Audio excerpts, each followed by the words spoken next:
Ok, donc, vous inquiétez pas, ce matin, ça va pas être un culte un peu mielleux. On a parlé Saint-Valentin, mais on va parler d'amour ce matin. Et l'amour, c'est pour tout le monde. Y a pas besoin d'être, c'est pour les célibataires aussi, il n'y a pas besoin de le vivre. Ça ne se vit pas que en couple, les amis. Et je vais commencer par un petit jeu. Il y a un gang qui est prêt là. Et David, c'est bon aussi? On va vous projeter, on va commencer par un petit jeu. Un petit quiz, un petit blind test, appelez ça comme vous voulez. Mais je vais vous mettre une petite série de chansons d'amour. Attention, soyez concentrés les amis, ça va durer 5 secondes par chanson et il va falloir que vous me disiez l'interprète. Donc, il va falloir lever la main et dire l'interprète. Par exemple, si un des chants c'est « J'ai compris tous les mots, j'ai bien compris, merci », vous me répondez? Eh ben non, Céline Dion avec le doigt levé. Faut lever le doigt parce qu'il y a des cadeaux à gagner les amis. Il y a des petites sucettes en cœur et il y a une charmante équipe qui va vous en remettre une si vous donnez la bonne réponse. Ok? Donc on est parti? David, il faut bien être concentré parce que c'est 5 secondes du refrain, quoi. Et après, il faut faire pause tout de suite, David. On est parti.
Les années 80, non.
Généreux, hein, les amis, quand vous entendez la bonne réponse ou même... Enfin, le but, c'est d'offrir, hein. Après, quand vous avez une sucette, arrêtez de jouer. Le but, c'est pas d'en avoir 80. Le but, c'est que tout le monde en ait une petite. Ok? On continue?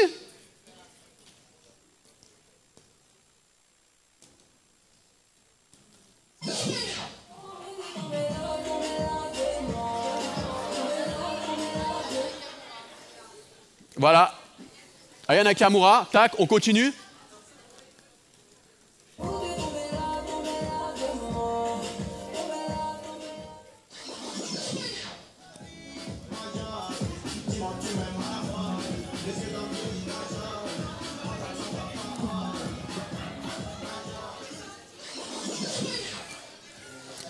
Donne une... Carlos, il a trouvé Jules. Bravo.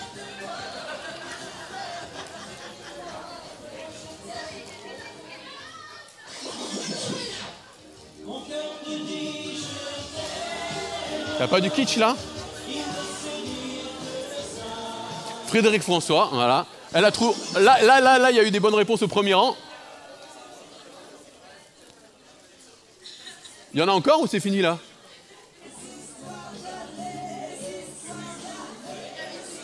Rita Mitsuko, là, enfin.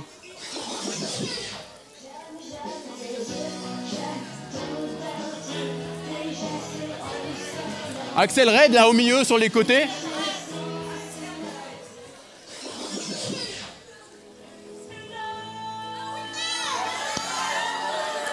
Whitney Houston, il y a des fans là. Voilà, voilà. On peut vous applaudir?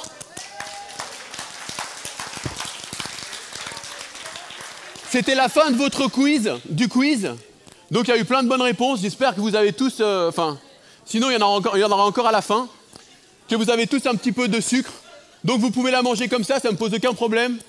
Maintenant, si vous voulez vous donner un petit coup de peps, juste pour l'équipe ménage, gardez le.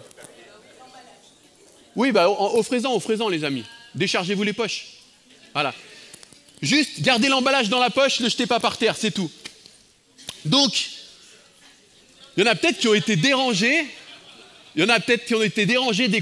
D'entendre certaines de certains chanteurs à l'église en se disant, mais dis donc, celui-là, il n'était pas très catholique quand même. Mais le but de cette intro, c'était chacun voit l'amour à sa façon. Chacun en parle, le chante à sa façon. Et on peut pas nier le fait que l'amour, ça a été le sujet de millions de livres, de films, de séries, de chansons depuis toujours. Et depuis la nuit des temps, on essaye de mieux comprendre l'amour.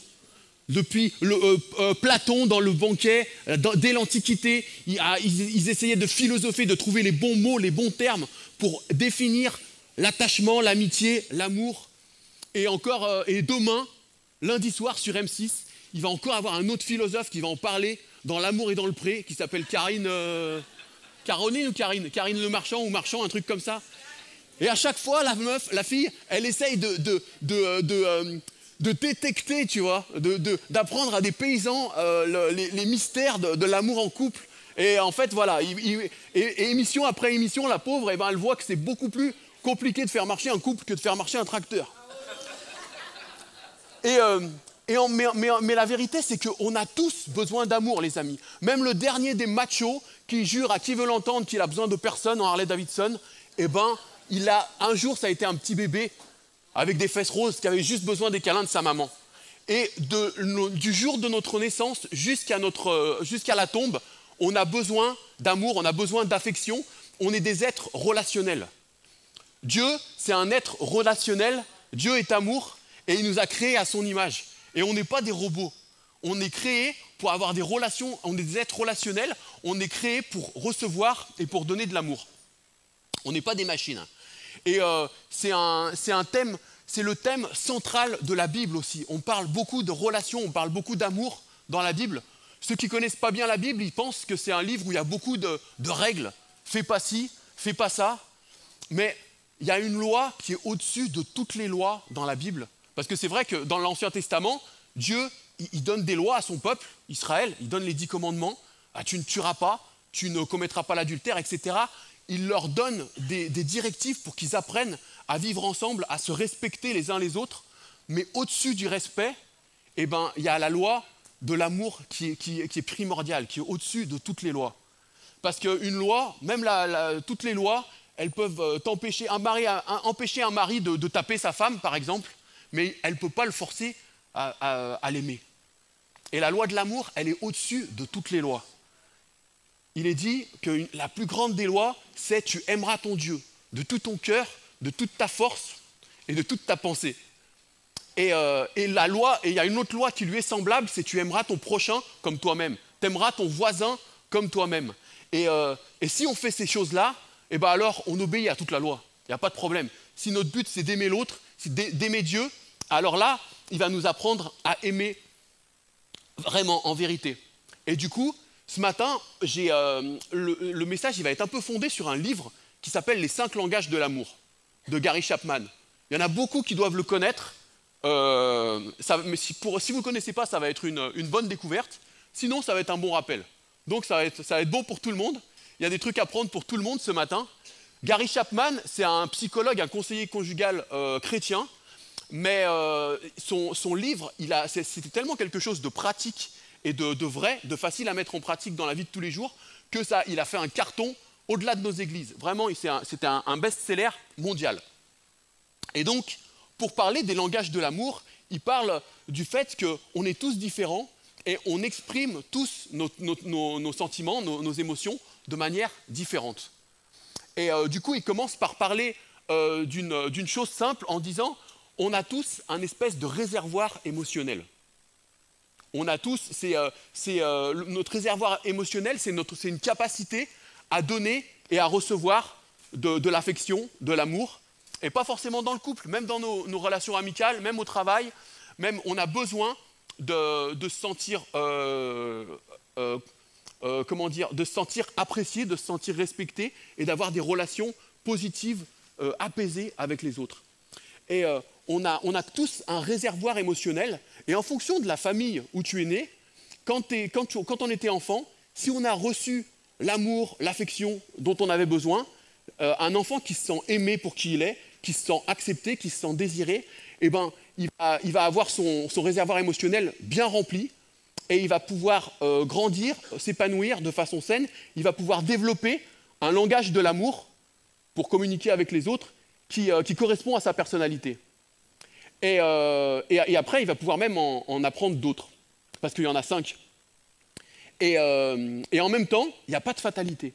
Même si on est né dans une famille où on n'a pas reçu l'environnement idéal, même si on n'a pas eu des parents parfaits, même si on n'a pas reçu tout l'amour qu'on aurait dû quand on était enfant, même si on a plus été élevé dans le rejet que dans autre chose, eh ben, il n'y a pas de fatalité. En travaillant un peu ça, il va falloir plus de zèle, plus de motivation que quelqu'un qui a eu un environnement idéal, mais on peut apprendre à être un bon communicateur et on peut aussi apprendre à recevoir et à donner de l'amour. On peut apprendre les langages de l'amour aussi. Ce n'est pas une fatalité. Il n'y a pas de fatalité dans la vie. La vie, elle ne dépend pas des circonstances, mais elle dépend des choix qu'on fait aussi beaucoup. Même s'il n'y a pas les circonstances idéales au départ. Et donc, pour donner, il faut avoir reçu déjà. Et c'est important, ce réservoir émotionnel, il a besoin d'être rempli. Et je sais pas si vous... Et quand on voyage à l'étranger, moi, il m'est arrivé de me retrouver en Chine ou en Mongolie, dans des bleds où on n'a pas un mot en commun. Et voilà, quand on n'a pas trop de sous là-bas, on va manger dans la rue avec des ouvriers ou des choses comme ça. Et alors là, tu ne comprends pas un mot du menu et tu ne sais même pas si tu commandes du poisson, de la viande, du chien. Donc on essaye de se débrouiller, on parle, on fait des gestes, on y arrive. On arrive, en plus ils sont super accueillants partout ailleurs. Et vraiment, tu as tout le resto qui vient pour t'aider et tout, et tu arrives à commander quelque chose de sympa. Mais l'important, dans une langue étrangère, mieux tu la connais, plus tu arrives à t'exprimer correctement, précisément. Sinon, quand tu connais 3 mots, tu te fais comprendre, mais c'est très gauche. Et pour les langages de l'amour, c'est pareil. Donc, dans ce livre, il parle de 5 façons différentes d'exprimer l'amour. La première, et alors là, le jeu, il faut que vous soyez attentifs tout spécialement, parce que le jeu, ça va être de reconnaître les langages de l'amour de vos proches, en disant « Ah, ça, ma mère, elle kiffe quand je fais ça. » Ou bien votre conjoint, ou bien des amis, etc. Le premier langage de l'amour dont je vais vous parler, c'est les paroles valorisantes. Vous avez un pouvoir de super-héros, les amis. Il y a un proverbe dans la Bible qui dit « La vie et la mort sont au pouvoir de la langue ». Autrement dit, en fonction des paroles que tu dis, tu peux amener de la vie, de la bénédiction ou de la mort, de la malédiction dans la vie d'une personne. Avec la même bouche, tu peux bénir quelqu'un, tu peux dire du bien de lui, ou bien tu peux le calomnier, dire du mal de lui, ou l'insulter. Et voilà, les paroles valorisantes, là on ne parle pas de flatterie. Hein. Quand quelqu'un te flatte, tu le sens. Hein. Tu dis, ouais, c'est ça. On lui dira. Et ça n'a aucune valeur quand quelqu'un te flatte. Mais une parole valorisante, c'est donner de la valeur à l'autre avec des paroles qui sont directes et qui sont appropriées. Et c'est tellement important, c'est tellement bénissant d'avoir des paroles valorisantes, spécialement dans les temps difficiles, spécialement quand tu as été dans l'échec, quand il t'est arrivé des galères, quand tu es dans le découragement, avoir quelqu'un qui vient et qui te rappelle « Tiens, tu as telle qualité, copine. Oublie pas qui tu es. Tu as échoué cette fois, mais combien de fois tu as réussi? Combien de fois tu as été un encouragement pour plein de personnes? Quand tu as des paroles de vie comme ça dans les moments difficiles, ça te porte. Et c'est tellement important, les paroles valorisantes. Moi, je me rappelle d'un entraînement de taekwondo quand j'étais gamin, où c'était mon premier, et j'ai essayé de faire un super beau coup de pied retourné. Tout le monde l'avait fait, ils savaient tous faire, bien sûr, ils savent faire. Moi, c'était mon premier entraînement. Et j'ai essayé, et j'ai échoué lamentablement. Et du coup, tout le monde a... Et en plus, j'ai dit un gros mot en plus. Clac. Et du coup, tout le monde a rigolé. Et le prof, il aurait pu s'énerver parce que j'avais raté. Mais il m'a dit, c'est pas grave, avant d'apprendre à écrire, eh ben, t'as fait des petits bâtons. Donc, il a eu juste un petit mot, mais 30 ans après, je m'en rappelle encore. Parce que je me suis planté lamentablement, les autres, ils se sont moqués, et lui, il a eu cette parole pour dire, aussi facilement que tu as appris à écrire, tu vas y arriver. C'est un échec, c'est normal d'échouer, et continue. Et juste cette petite parole, ça m'a porté. Et avec nos enfants, c'est pareil. On peut tellement donner des paroles de vie à nos enfants, au lieu de dire « mais franchement, t'es trop nul en maths, un bourricot, ça restera un bourricot, on ne va pas en faire un cheval de course. Hein. » Bah non, le fait de dire « écoute, t'es tellement bon dans d'autres matières, je suis sûr que là aussi tu peux y arriver, on va demander aux cousins de te donner quelques cours ou quoi. » On peut, il y a toujours les paroles valorisantes, ça peut faire toute la différence. Et bien sûr, dans le couple, hein, dire « je t'aime, t'es belle » à votre femme, ne soyons pas avares de ce genre de paroles. Hein. Surtout quand c'est très vrai. Le deuxième langage de l'amour dont je vais vous parler, c'est les cadeaux. Comme, ouais. Là, on vient de m'offrir un nouveau micro, par exemple. Je suis trop content. Hop. Voilà. Ok. Donc les cadeaux. Et quand il y a quelqu'un qui est spécialement sensible au langage de l'amour qu'est les cadeaux, ben, le but, c'est pas de faire un cadeau à $1 million. C'est pas la valeur marchande du cadeau qui est importante pour la personne qui est sensible à ça, mais ce qui est important, c'est oh, il a pensé à moi. Et le geste, exactement. Et c'est juste un petit chocolat, c'est juste une petite fleur, juste un post-it qui traîne sur un petit mot sur le miroir, mais c'est juste, ça va changer, illuminer la journée de la personne. Ou bien, ah tiens, je sais que tu aimais le Dr Pepper et j'en ai trouvé, tiens, je t'ai acheté une bouteille. Voilà, valeur du geste, 2,50 €, mais la personne, elle s'en rappelle, et ça la touche tout spécialement. C'est le deuxième langage de l'amour. Moi, une fois, j'étais invité je recroisais un prédicateur dans une conférence, et il me dit, tiens, tu te rappelles de mes enfants? Et d'où il me montre deux adolescents de 17 et l'autre de 19 ans. Ah, bah oui, je me rappelle, disons, mais comment ils ont grandi. Et par contre, les gosses, eux, ils se rappelaient de moi. Alors que ça faisait 15 ans que je ne les avais pas vus. Pourquoi? Parce qu'un jour, ils m'avaient invité à manger. Au lieu d'amener une bouteille de vin ou un bouquet de fleurs, comme on fait toujours, je savais qu'ils avaient des gosses et j'avais pris des Kinder Barbie pour la petite et un petit Playmobil pour le garçon. Hop, voilà, tac. Et j'ai halluciné parce que 15 ans après, on se rappelle de toi. Donc il ne se rappelait plus de mon nom, il m'appelait Monsieur Barbie, Monsieur Kinder et lui Monsieur Playmobil. Mais en attendant, il ne savait pas mon nom, mais il se rappelait de ce soir où j'étais venu. Donc eux, ils ne savaient pas mon nom, mais moi je savais leur langage de l'amour. Le cadeau, bing, un tout petit cadeau à quelques euros, ça les avait marqués les enfants. Et le troisième langage de l'amour, c'est les moments de qualité. Et un moment de qualité, c'est un temps précieux qu'on passe avec une personne. Et c'est un instant cadeau. Et moment de qualité, ça rime avec complicité. Donc, ce n'est pas juste un moment où tu passes du temps avec une personne, genre vous êtes devant une série ou devant un film et vous regardez un film ensemble. Ben non, ce n'est pas spécialement un moment de qualité. Il faut vraiment avoir un moment, les yeux dans les yeux, un moment où on éteint les portables, où on éteint Internet, où on se dit, voilà, je suis pleinement disponible, je suis là pour t'écouter, tu es important, et on prend un temps de qualité pour discuter, pour s'écouter, les yeux dans les yeux. Et bien sûr, quand je dis ça, on parle d'un moment de qualité de couple, mais c'est aussi en amitié, c'est aussi à l'extérieur du couple. Ça ne marche pas que dans le couple. Et c'est un temps où on éteint les téléphones, où on est vraiment présent à 100%, attentionné pour l'autre. Et je me rappelle de temps où, voilà, c'était juste on a pris un temps des fois pour boire un verre avec un ami, juste pour discuter de ses problèmes du moment. Et hop, je t'écoute, on boit une bière ensemble, on discute, et hop, après on prend un temps de prière tous les deux.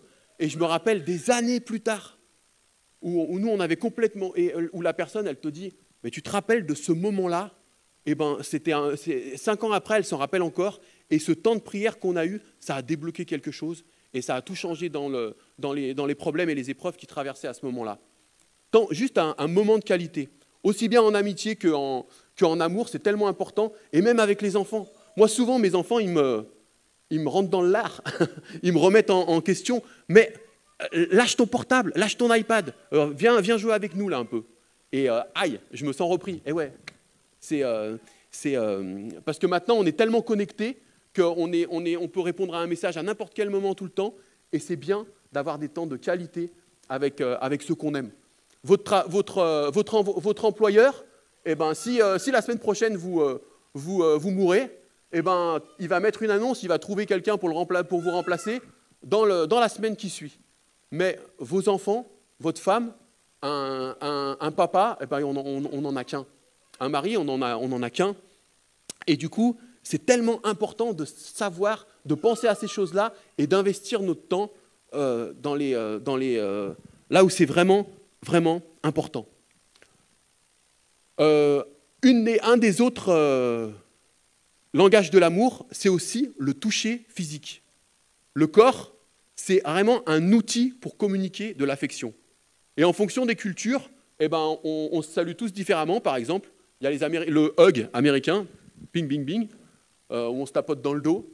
Il y a le bisou sur la bouche des Suisses, des Russes. Les Suisses, ils sont, généralement, hein, ils sont chacun chez soi et Dieu pour tous. Hein. Non, je veux dire, ils sont plus réservés, voilà, que les... Ouais. Et non, donc les bisous sur la bouche des Russes. Bref, notre corps, c'est un outil pour communiquer de l'affection. C'est pour ça que quand on perd un proche, quand il y a un proche qui passe par le décès, par le deuil, eh ben on n'a juste rien à dire. Et on se prend dans les bras, on se serre dans les bras, et voilà, il n'y a que ça à faire. Ça va au-delà des mots, parce qu'il n'y a rien à dire, justement. Et c'est pareil, on a besoin, que ce soit dans le couple, dans la famille et tout. J'ai connu tellement de jeunes qui ont souffert dans leur identité du fait que leur père, il ne leur a jamais dit « je t'aime » ou il ne les a jamais pris dans les bras. Et c'est tellement important d'aller au-delà de nos pudeurs et de nos clichés, du vrai bonhomme, soi-disant. Mais c'est important de dire « je t'aime » à nos gosses et de les prendre dans nos bras. Moi, je les use tellement que je les bisouille, les miens, ils en ont marre. Ils en ont marre de moi. Mais je me dis... Voilà, c'est pas à 17 ans que mon fils il va me faire des bisous comme maintenant, alors autant en profiter, mince. Oh. Le toucher physique, c'est tellement important de donner de l'amour de cette manière-là. Et enfin, le dernier langage dont il parle, c'est les services rendus. Il y a des gens... Les services rendus, tu ne peux pas leur faire plus plaisir, tu ne peux pas plus leur dire « je t'aime » qu'en leur leur rendant service. Ça va être tout bête, un truc tout pratique. Je vais t'aider à réparer ta voiture, je vais faire la vaisselle, un tout petit service rendu tout pratique comme ça, mais ça va les toucher tout spécialement. Moi, quand j'étais tout petit, il y a des voisins qui ont eu un décès dans la famille et c'était tellement soudain. Et du coup, donc, mes parents ils sont allés les visiter. Puis ma mère, elle a vu qu'il y avait de la famille qui était là. Et du coup, elle leur a cuisiné un repas pour toute la famille le soir. Et elle leur a acheté, et elle leur a donné elle leur a amené les boissons qui vont bien avec aussi. Et hop, voilà, elle a débarqué le soir. Voilà, je savais pas trop comment aider, mais voilà, je vous ai fait un repas. Et tac, elle leur a amené tout chaud, tout beau. Et ses voisins, mais 25 ans après, ils en parlaient encore. Je me rappelle tel jour où on était tous, c'était un grand moment de solitude, de désespoir, de difficulté. Et voilà, ma mère, elle a débarqué avec sa cuisine de légende et elle leur a dit un gros je t'aime sur la table, quoi. Et 25 ans après, ils s'en rappelaient encore. Langage des services rendus. Et du coup, l'amour, c'est ça. Et souvent dans les romans, voilà, on voit l'amour coup de foudre, vous voyez. Voilà, je me promenais mon regard sur la piste de danse et alors là, je l'ai vu et j'ai su que... On envoie les violons et l'histoire, elle commence. Et oui, c'est vrai qu'il y a le côté coup de foudre, le côté euphorie amoureuse, le côté dans une relation, les 2-3 premières années, c'est prouvé scientifiquement. Et ça fait partie de l'amour, oui, c'est vrai, mais l'amour, c'est pas que ça. C'est beaucoup plus que ça. Et justement, il y a les scientifiques qui vont vous dire, il y en a certains qui disent, il y a un livre qui dit l'amour dure 3 ans. Et c'est pas juste de la chimie. L'amour, ça s'entretient. Et heureusement qu'on reste pas dans cette espèce. Il y a l'obsession amoureuse au début. Tu te lèves le matin, tu penses à elle. À midi, tu penses à elle. Tu sors du boulot, tac, tu prends une douche, tu chopes un sandwich, bing, tu vas la voir. Et tu penses à elle H24. Mais heureusement qu'on ne reste pas dans cet état-là, les amis. Moi, je me rappelle la première fois que je suis allé chercher Laurence à la gare de la Pardieu. Elle venait de Angers et moi, j'étais carrossier. Donc, je devais partir une demi-heure avant du travail pour aller la chercher à la gare, mais j'ai jamais remonté une voiture aussi vite de ma vie, quoi. Chac, pare-choc arrière, tac, tac, tac, les feux, la plaque d'immatriculation, wouh! Elle était toute belle, toute prête, tac, je donne les clés à mes collègues, allez vous la laver, je dois partir une demi-heure en avance pour aller voir ma chérie. Wouh! Je décolle, tac, je vais la chercher à la gare. Et voilà, et puis d'ailleurs, c'était la première et la dernière fois parce qu'elle s'est installée ici après. Et du coup, voilà, j'étais tout fier de mon coup. Et le patron, voilà, on lave la voiture, on la met prête à donner, et le patron, il fait un petit contrôle vite fait, il ouvre le coffre. Et là, dans le coffre, il n'y a aucune moquette, aucun plastique de remontée, et il y a encore un bout de ma plaque, de ma caisse à outils à 150 €, là, 150 € de matos qui est là. Donc, la voiture, elle est à moitié remontée, juste l'extérieur. Mais dans ma vitesse et dans mon entrain, j'avais fait la moitié du boulot, je ne m'en étais même pas rendu compte. Et du coup, voilà, c'est ça quand on est... Heureusement, mon patron, il me connaissait très bien, il savait que c'était un coup de tête en l'air. Mais si ça m'arrive le premier jour où je travaille chez un patron, voilà.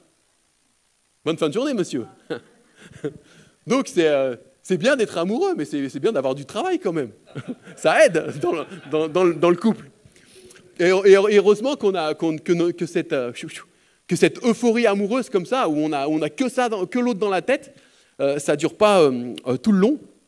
C'est l'histoire il y a un étudiant aussi qui a un examen super important sur la Révolution française. Et il sait pertinemment qu'il n'est pas prêt.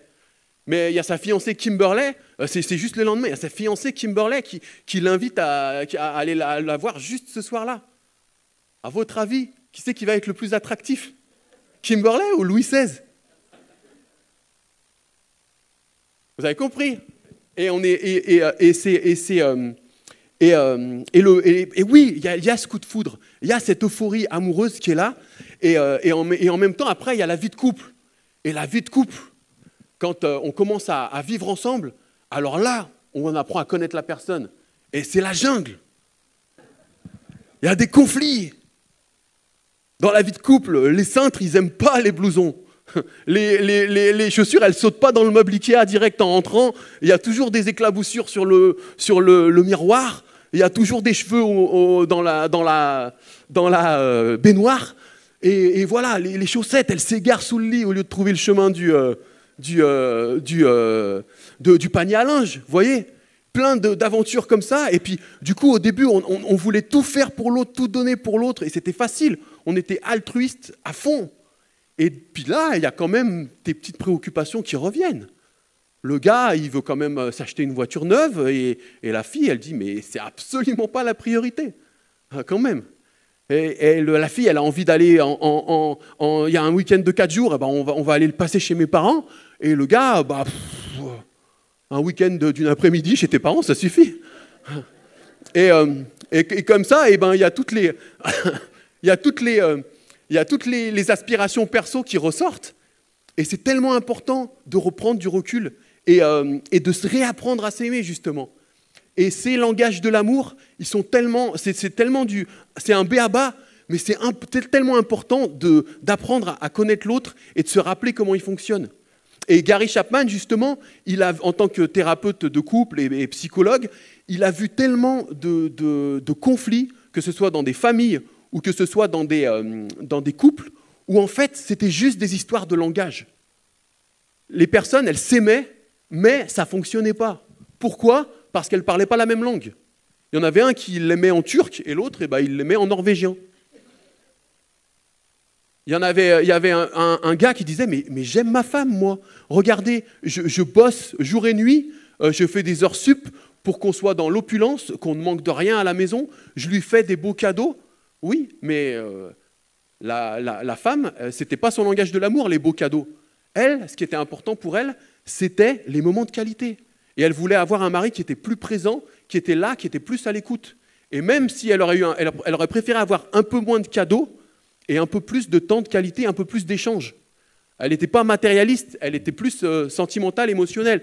Et juste le fait d'expliquer ces choses, de réapprendre aux gens à se connaître et à se dire, tiens, son langage de l'amour, c'est ça, et toi, ton langage de l'amour, c'est ça, et bien, ils arrivaient à redialoguer ensemble, à se remontrer de l'amour mutuellement et à rétablir le dialogue et à faire revenir et à vivre l'amour différemment. Et donc, le coup de foudre, c'est bien, mais en plus, ça s'entretient. Le fait de parler le langage de l'amour de ses amis ou de son conjoint, ça ravive la flamme au quotidien. Et c'est clair que mais on est nostalgique des fois du temps où voilà, on se faisait klaxonner au feu rouge parce que voilà, on se roulait des pelles à tous les feux rouges et que les gens, on s'embrassait tous les feux rouges, on va dire. Ok, ça rigole à gauche. Vous faisiez klaxonner les barlets là, hein? Ça fait et du coup, on est nostalgique des fois de ces temps-là et en même temps, on se pardon. Mais en même temps, c'est juste une évolution et ils sont pas partis ces temps-là. Ils reviennent quand on les entretient. Et moi, je sais pas, moi je suis encore. Laurence, elle m'a mis mal à l'aise tout à l'heure. Merci, chérie. Mais c'est vrai que j'en parlais encore à des copines danseuses à elle. Mais moi, ça fait 15 ans, mais j'en ai jamais marre, quoi. Je suis encore choqué. Je flash sur elle encore, mais tellement régulièrement, et pas juste physiquement, mais à plein de niveaux. Et on continue à se surprendre, on continue à se faire marrer, on continue à... Et l'amour, moi, ça m'énerve de lire de lire des l'amour dure 3 ans et qu'on parle de statistiques avec des sentiments et des émotions. L'amour, c'est beaucoup plus que ça. Et on est vraiment appelé à marcher dans le... Et Dieu, il veut vraiment nous faire marcher en couple et même dans nos relations. Il veut vraiment nous faire grandir dans le fait de nous donner de l'affection, d'échanger de l'affection. Et Dieu est amour. Et c'est vraiment un fondement de nos vies, c'est tellement important. C'est un thème central dans la Bible. Il y a Paul, quand il dit l'amour, il parle de l'amour dans 1 Corinthiens 13, il dit la foi, l'espérance et l'amour demeurent. Il y a 3 choses qui sont importantes dans la vie. Avoir la foi, avoir de l'espérance, y croire, continuer à avoir cette flamme d'espérance, de foi, de te lever le matin, quelles que soient les galères et les défis qui sont autour de toi. Mais la plus grande de ces trois choses, de la foi, de l'espérance et l'amour, il dit que c'est l'amour. Et vraiment, Jésus, il nous a, en relisant les langages de l'amour, je me disais, mais en fait, Jésus, il a vraiment aimé l'humanité avec les 5 langages. Il a eu des paroles valorisantes. Il a su parler à la prostituée, à des prostituées, à des collecteurs d'impôts, des gens qui étaient détestés de toute la population, qui étaient mis de côté par toute la population. Eux, il a su leur parler avec amour et voir en eux autre chose que ce qu'ils étaient. Voir les potentiels qu'il y avait en eux et voir qu'ils pouvaient devenir des enfants de Dieu aussi. Ils voyaient déjà leur repentance d'avance. Jésus, il a fait des milliers de services rendus aussi. Il a soulagé les malades, il a libéré les captifs, il a guéri les gens qui en avaient besoin, il a nourri miraculeusement des foules entières, il a montré son amour en rendant des services aussi. Il savait montrer son amour dans le physique aussi. L'apôtre Jean, il devait être spécialement sensible au toucher, souvent il le serrait contre lui. Il est dit qu'avant de prier pour les enfants, il leur faisait un câlin, il les prenait dans ses bras. Il savait parler le langage de l'amour physique aussi. Jésus, il savait passer du temps de qualité avec les gens qui en avaient besoin. Il savait prendre du temps à part pour ses disciples, pour leur expliquer par exemple des paraboles qu'ils n'avaient pas saisies et des clés de vie qui allaient changer toute leur vie. Il savait prendre ses temps de qualité. Et enfin, surtout, il a su faire des cadeaux. Et il a su nous faire le plus beau des cadeaux. Le plus beau des cadeaux, c'est la grâce. La grâce, c'est un cadeau qu'on ne mérite pas. Et c'est Jésus, il nous a donné le cadeau du salut. Il nous a sauvés. À cause de nos péchés, à cause de nos mauvaises pensées, des mauvais chemins qu'on prend si facilement, Jésus, on était séparés de Dieu pour l'éternité. On méritait la mort éternelle. Jésus, lui, il est venu sur la terre. Il a fait que du bien. Il a donné sa vie sur la croix pour payer pour nos fautes et pour nous réconcilier avec Dieu. Ça, c'est le plus beau des cadeaux, les amis. Et Dieu, Jésus, il l'a fait pour l'humanité. Alors, ce matin, je voulais simplement vous rappeler le fondement de la vie, les amis. L'important dans la vie, ce n'est pas combien tu gagnes ou combien tu as sur ton compte en banque. L'important, ce n'est pas combien tu as de gens qui te kiffent, qui te follow, qui te suivent sur les réseaux sociaux. L'important, c'est la vraie richesse, c'est nos relations, les uns avec les autres. Et la plus précieuse de toutes les relations, c'est celle qu'on peut avoir avec Dieu.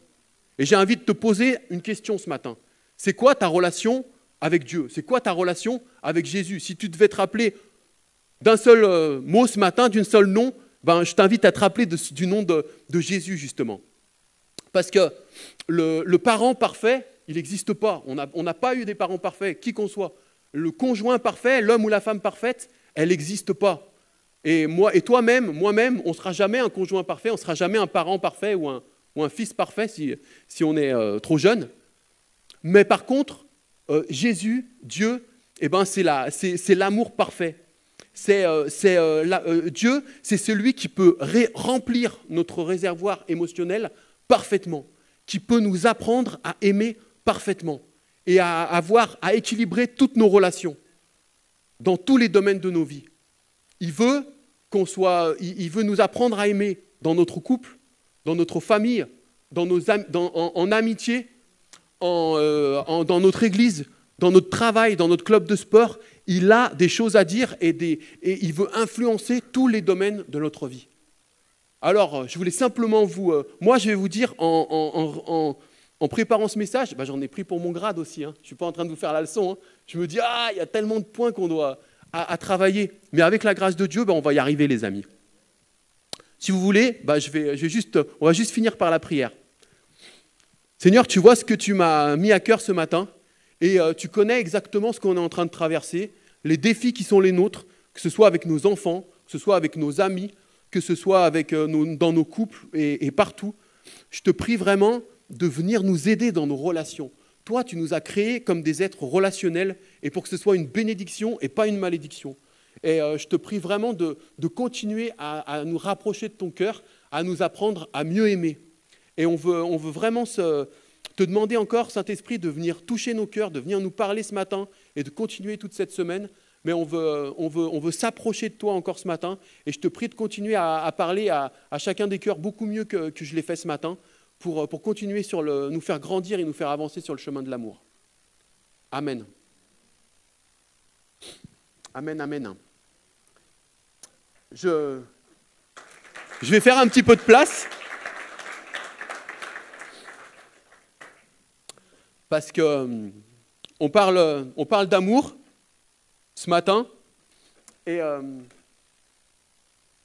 une façon de communiquer qui touche tout spécialement Laurence, dans l'artistique, c'est la danse. Et du coup, je lui ai demandé de... Je vais enlever ça, non ? Je lui ai demandé de danser sur un morceau qui lui plaît bien, de nous faire une petite impro pour nous inviter à aller plus loin dans notre relation avec Dieu. Ok, donc le chant, c'est capturé par son amour. Donc capturer, c'est une façon... Est-ce qu'on peut enlever ça va sinon Et c'est vraiment une façon de parler de l'amour de Dieu qui nous capture, qui nous captive, qui nous imprègne totalement. Donc voilà, on va mettre la musique.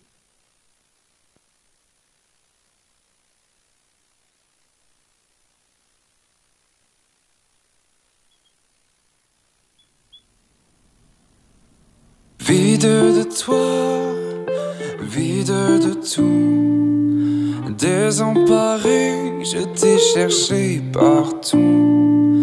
Le cœur en exil, enchaîné à mes désirs, emprisonné, captif de liberté. Oh, oh, mon cœur chavire, oh, oh, tu parles et je revis. Oh, oh, tu me captives, je ne vois plus que toi. Tu m'as capturé par ton amour.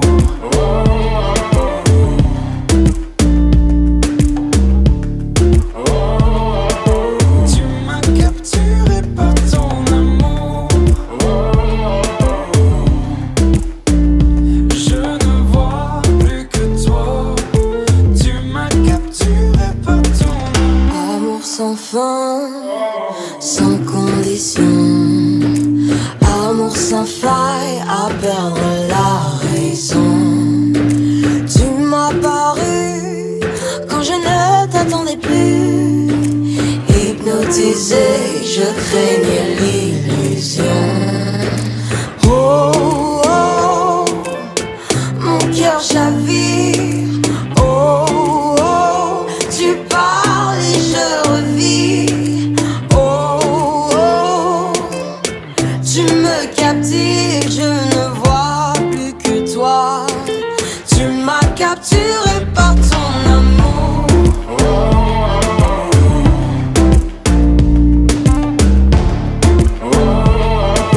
Tu m'as capturé par ton amour.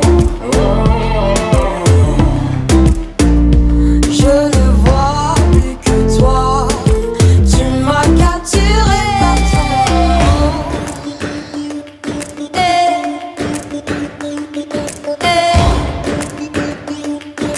Tu m'as capturé.